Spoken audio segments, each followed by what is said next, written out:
My name is Hale Ekinci, she, hers. I'm an artist based in Chicago, as well as an associate professor of art and design at North Central College in Naperville. The title For Your Eyes Only is inspired by the traditional Turkish craft technique called oya, which also influences my crochet edgings on my works. Traditionally, oya is made around the edges of headscarves in Turkey, and historically, women would use different patterns to express their sentiments that they could otherwise not voice in words. So I really like the idea of a pattern symbolizing an emotion, and only part of the audience that knows the secret message is in on the idea. So the title For Your Eyes Only comes from that inner circle language and sharing of communication. I started working in this vein on textiles with mixed media around 2018. Before that, I used to make videos, and in all of my work, I care a lot about layering and collaging and bringing in different media and techniques into one surface and different image sources as well. So I use photo transfers and embroidery and painting and crochet, etc. The reason why I started textiles came out of a bodily necessity. I teach full-time, mostly design courses and digital courses, and I found myself going to crochet and knitting in my spare time just to relax. But as a full-time professor and an artist, you don't have too much time to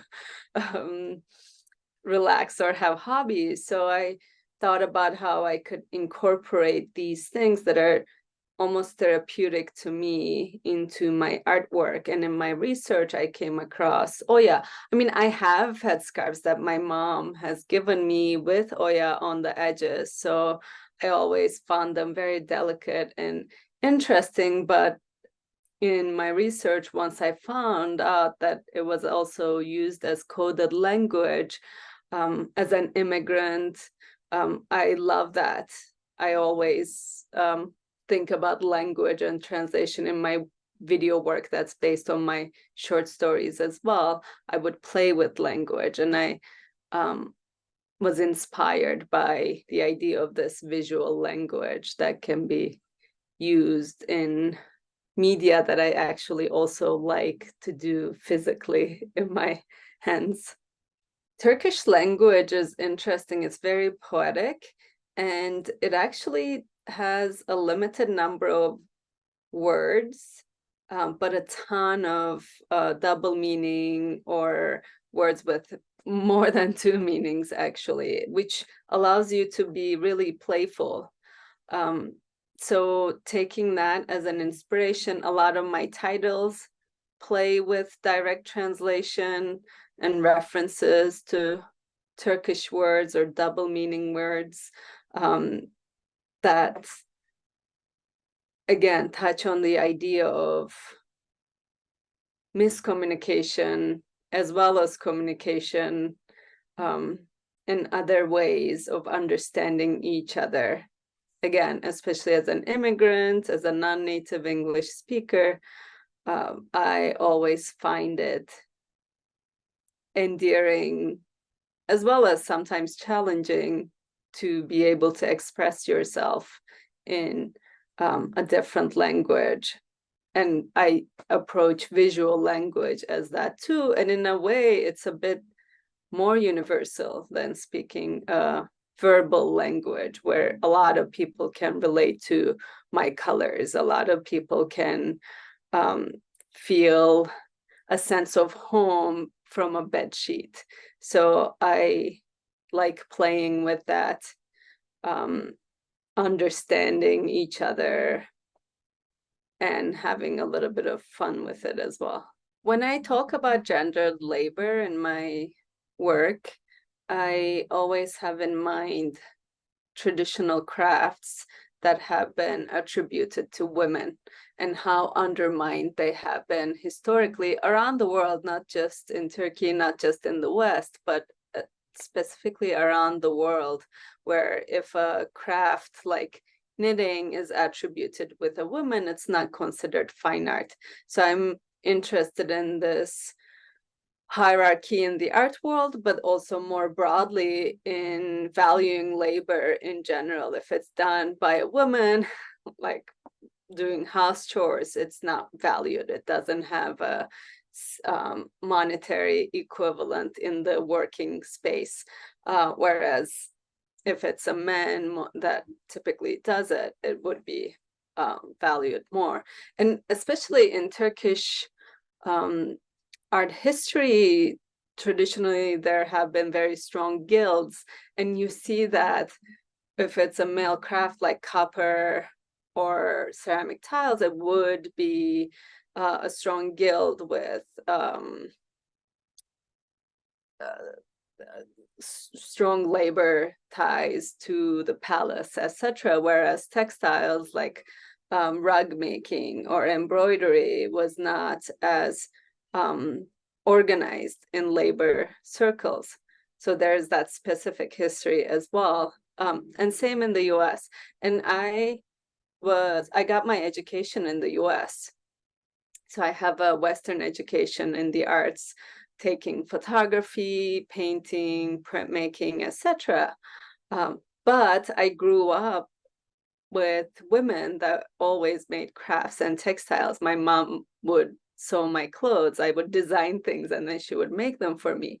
So when I found myself going toward these crafts to relax, I realized that I knew it. Just I joke that I learned textiles through osmosis, just being surrounded by women that did crafts. So it was also a bit out of respect and bringing all these forms of visual expression together in the same level as an artist exhibiting in galleries, showing in festivals.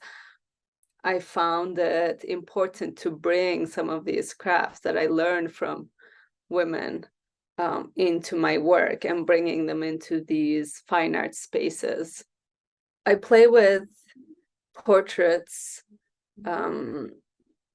by turning them into sometimes patterns, by repeating the people and turning them into collectives. I talk about this in my statement as an immigrant that's been in the US for 2 decades,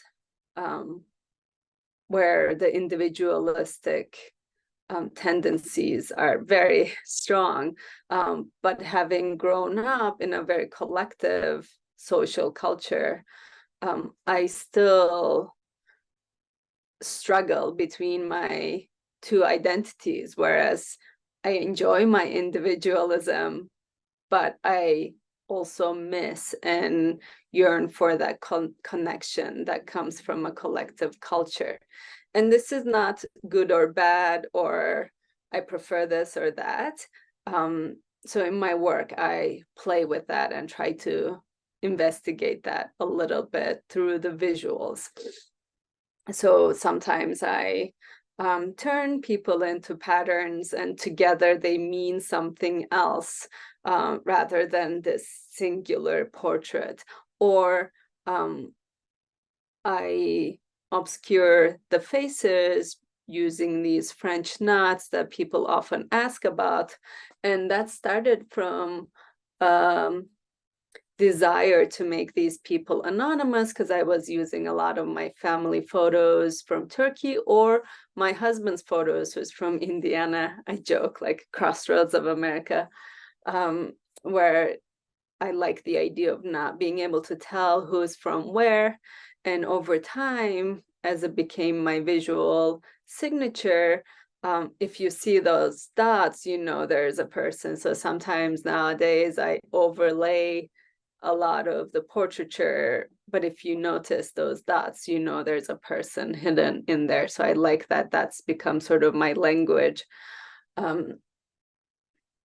And another idea behind turning people into patterns is, as you can tell, I'm obsessed with patterns, but also the symbology in patterns. And a lot of the times I look at ornamentation and how historically it's been thought as sort of secondary, sort of embellishing the main thing. And again, you could even take it to Western versus Eastern, where in the West, portraiture is the most important, the person is the most important, whereas in the Eastern culture, you use abstract shapes and patterns of, as opposed to portraiture, to be a little more mystical and close, spiritual, closer to God, etc. So I also play with the idea of importance that humans give to themselves by turning them into patterns and making them like the patterns that are already on the fabrics that I used, or like the patterns that I add, so the people become part of the natural pattern or the geometric pattern. The process of making is almost as important as the ideas that I express in my work.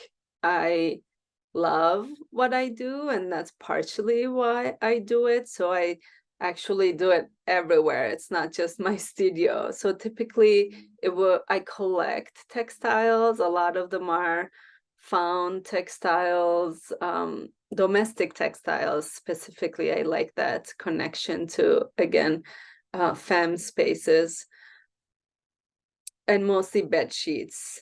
I also like the intimacy that comes from bed sheets, and bed sheets tend to have these patterns. This is actually one of my research areas where it's like there's already a conversation happening when I work with found textiles, that they target women that mostly buy the bed sheets with these patterns, or you have a clear like genderedness in the patterns for some reason. I find that interesting.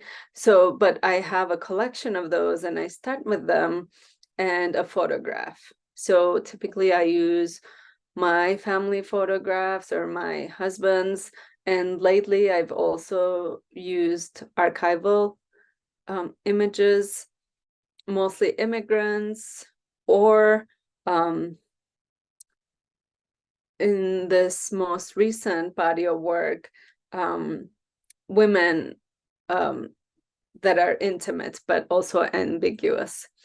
So I start with editing the photos, taking out the background, losing the context and focusing in on the people, and then I print it and I transfer it onto the textile using a solvent and a spoon. I literally rub each image onto the textile. I like that idea of transference, that it's not, it goes through phases, it's not direct, but it transfers like memory. And then after that, I'll paint using acrylic paint. I'll embroider, and I'll add beading or sequins depending on what I feel like. And then at the end, I'll crochet the edges like Oya.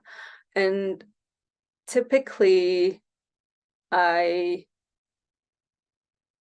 have an idea about the photos and which photos I'm going to use together. But once I start embellishing the embroidery, I don't necessarily have a plan. I go with the flow. Sometimes I'll see something that's happening between the people or between the pattern. I try to also paint over the pattern to sort of embed the people into the fabric even more.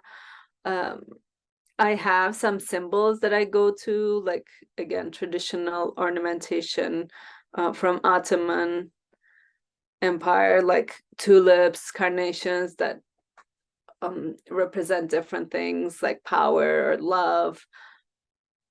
And I'll keep on building layers and layers over time until I get a sense that it's good.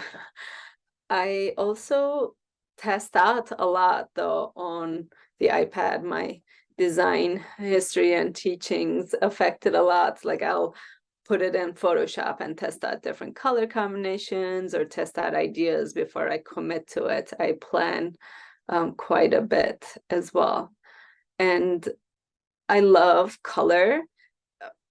Again, politically, there's this quote from a book called Chromophobia that the West has this idea of color as primitive or infantile or as something that you need to purge, and white is pure.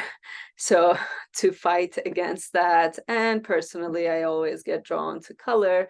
I think it also comes from being from a colorful culture, that I always like go for pushing color combinations, being bold in my color, or like using glitter and sequins. I like being over the top like that to challenge the viewer or to bring warmth too. I have a lot of my viewers from different cultures always tell me about how they feel comfortable with the colors. The pink painting on the wall behind the work on the fringe was something new. It's, I think, the first time I've actually painted a wall in the gallery in one of my shows. It was something that I've always wanted to do. And I'm thankful for Suvak for being willing to do it for me, because I wasn't there in person to install. So it was really their encouragement too that allowed me to take that leap.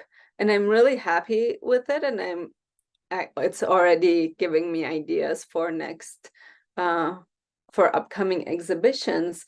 The idea with that color was also, again, similar to what I said about chromophobia in the West, the white gallery wall, right?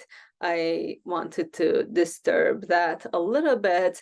And because most of my work is on white background still, even though there's pattern, a lot of color, I wanted the white to pop a little bit as well. So I wanted to see how it would look on the colored surface. And the shape kind of mimics the overall shape of that piece, but it's also a shape that I use often. It's almost like an upside down house, or it also looks a little bit like a common